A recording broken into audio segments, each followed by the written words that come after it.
Good morning, everyone. Happy Monday. It's Lori, the Frugal Mom, coming to you on this Monday, August 21st. I haven't put out a new video in a couple of days because I haven't been feeling well. I am in my car. I just dropped off my fiance at the train and my son at football practice. And I have a few hours now to come home and get my day really started. Yeah, I haven't been feeling good. It's frustrating. And, as moms, we're expected to do everything regardless of how we feel. And I thought that I would just make a quick video and talk about that a little bit.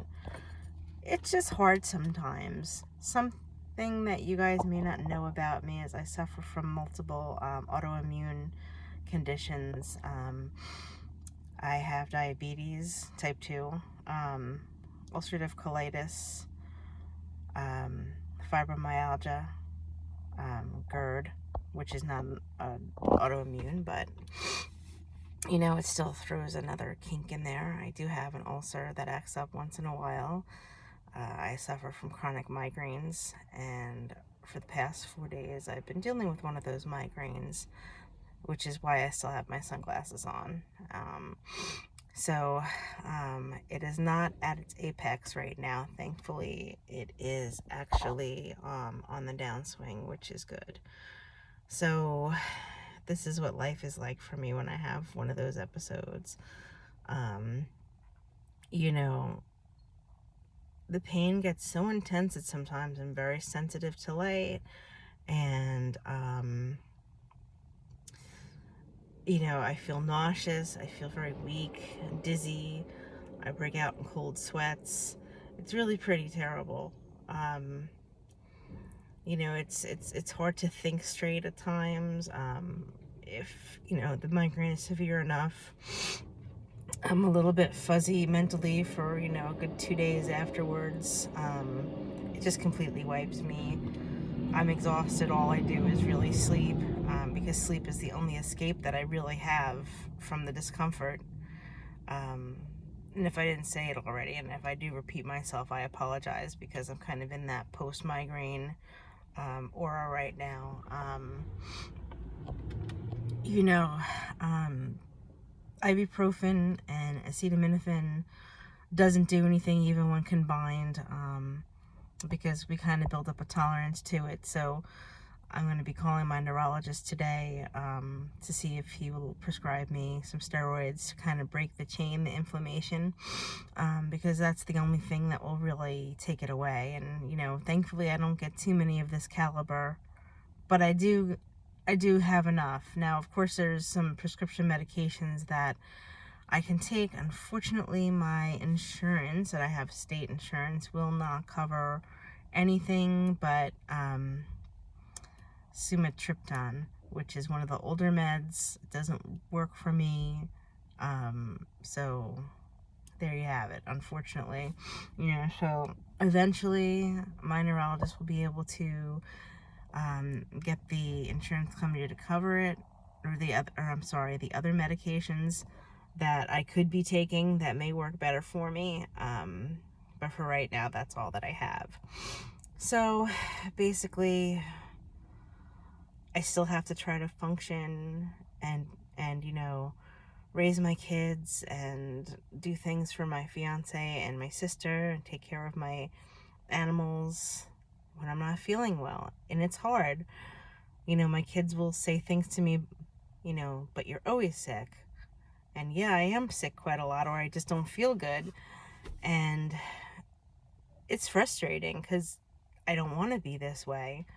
I would much rather, be who I was, say, 5-10 years ago when I was still working. Of course, I wish I didn't have to work as much as I did back then.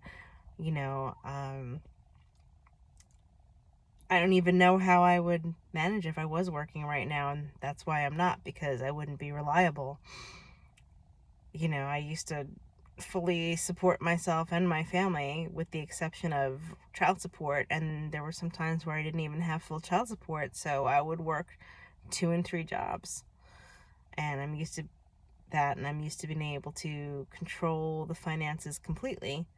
So that's a frustration, you know, knowing that if I don't do things in the house when I don't feel well, they're just going to get backed up and they're going to fall back on me anyway. It's kind of like pushing a boulder up a hill.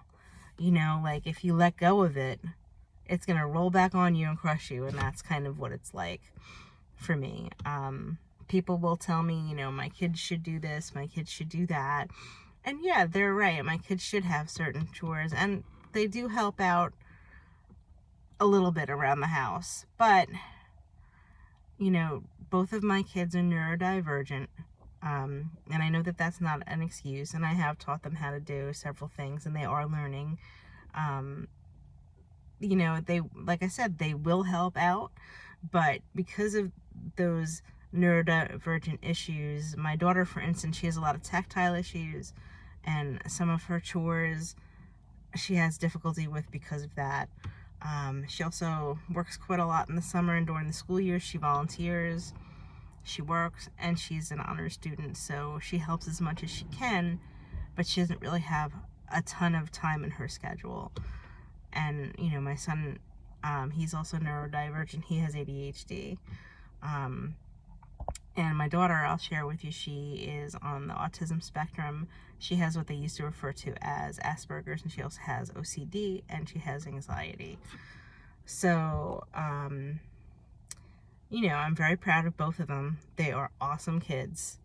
And I think that, you know, these neurodivergent issues, they're not really a hindrance to them as much as one would think, because where they have disabilities, they've also been given gifts.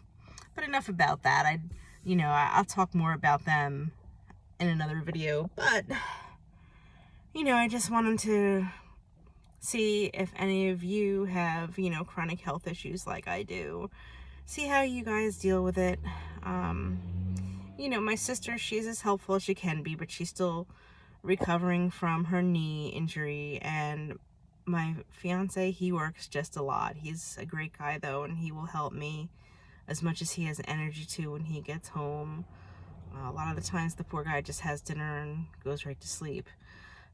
So that's how it is. So today my plan is to go in and take a nice long shower, because I know it's going to sound gross, guys, but I have not had a full shower in 2 days. Now, don't worry. Even though I haven't showered in 2 days, I'm still very clean. I wash up every day. I brush my hair. You know, if I'm in my pajamas, I will change them. You know, I'm not disgusting or anything. I brush my teeth and whatnot. You know, it's just that I didn't have the energy for a full shower. But today, I'm going to do that. I'm going to go in the house, you know, take my medication, and go take a nice warm shower while Matt's out at football practice. And then I'll go and get him, and then we'll move on with the day. But I do have to change the bedding on my bed at least, and finish up some cooking and straighten up the house a little bit, because we are having company over tomorrow. For those of you who don't know, the kids' mental health care is managed by a company called Monmouth Cares, and they coordinate all of their care, and they are a big help. They are wonderful, and every 30 to 40 days or so, they come out to visit, you know.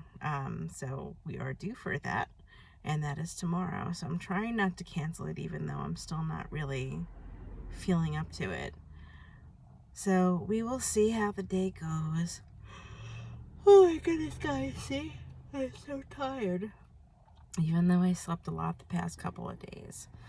So let me know, you know, if there's any of you, I'm sure there are, who deal with chronic health issues, how you manage and balance your family life along with how you're feeling, and how we do it all. We are moms. We are, you know, awesome. We can do everything, but sometimes it's just really hard. It's just like you're walking with cinder blocks tied to your feet and at the end of your hands. So I am rambling at this point, and I don't want to do that. So I hope that you all have a wonderful Monday, and please like and subscribe. I'm trying to reach as many people as I can, spread the word. I do have other content other than just talking about my life, of course. But, you know, I'm just at the beginning of this journey on YouTube, and I hope to have as many followers as possible. So have a blessed day, everybody. Like I said, like and subscribe, and have a wonderful day.